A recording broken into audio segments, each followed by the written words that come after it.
Okay, so I hope I'm in some good light here. So this is for my MRK, Ranger, just stay there. Oh God, Ranger's coming over.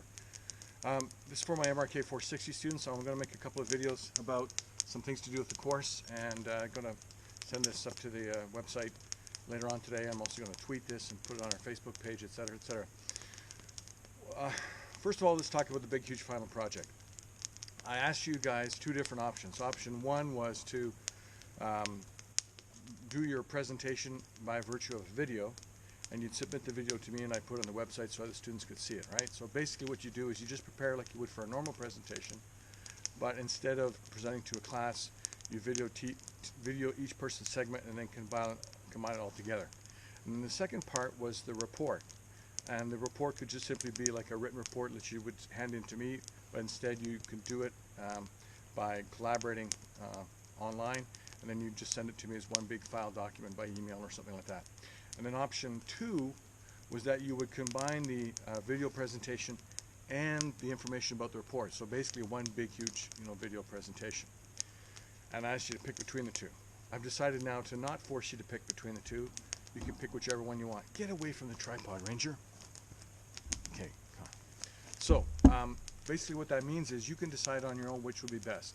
Some of you are doing a company that naturally lend itself to having little short video clips about different topics. For example, a company like Bombardier, you can stick in things about their airplanes, their trains, their streetcars, and you can also talk about little interviews with people about their opinions of things like their tricycle, spider, and things like that.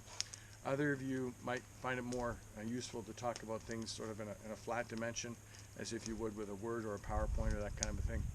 The smoke from the fire is coming this direction here. I'm going to move the tripod over here. So that's the thing about the video for the big, huge final project. Now, the other thing I want to talk about is what you cover. There seems to be some confusion about, is it a marketing plan, is it a global marketing plan, what are you supposed to do? Here's the bottom line. When you look on the MRK460 webpage, there's a big long list of all kinds of points, the 6 C's, the 4 P's, target market segmentation, contingency planning, embassies, etc., etc. In a normal global marketing business plan, that's what you would do. It would take you 3, 4, 5 months to be able to do it. It would be 150, 200 so pages. You'd have included in there emails to and from different embassy staff and things like this. We don't have time to do that in this course. But what I have done is list it going down that part of the page there of all the important things. What I want you to do for this course is basically take a company that's involved in global marketing, preferably a Canadian company, but it doesn't have to be.